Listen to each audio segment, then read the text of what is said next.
Welcome to sunny Long Beach, California for the first race of the Turn Touring Car Challenge, racing the Audi RS3 LMS in a fixed setup series.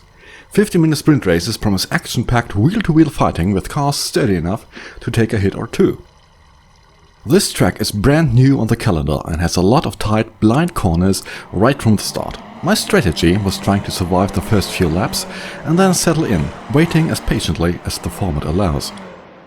The start, with an entire field of touring cars on a street circuit, was chaotic enough, with everyone racing for a good line into the first complex with the fountain roundabout. Soon I was set in a good position, following other cars and staying out of trouble, even in the tight final hairpin. It was my first race in the Audi, and the change from my usual rear-wheel drive Ford Mustang meant that I had a hard time controlling the understeer inherent in the front-wheel drive setup. The race soon turned into a battle of attrition, as one single mistake often caught out an entire group of cars with nowhere to go to avoid the crash.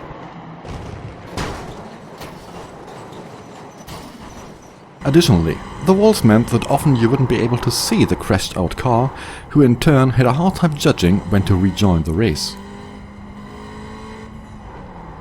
My strategy paid off, even if I avoided defending too hard, as I was keen to bring a positive result to the table instead of broken off mirrors.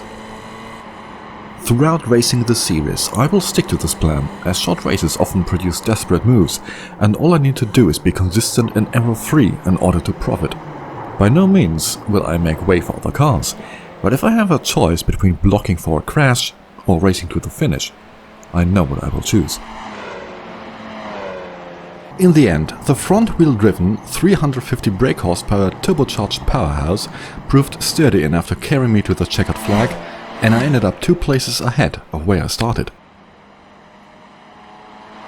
Join me again for the next race when we visit beautiful Japan at Suzuka International Raceway. You have been watching Primetime Casual. See you next time and race safe.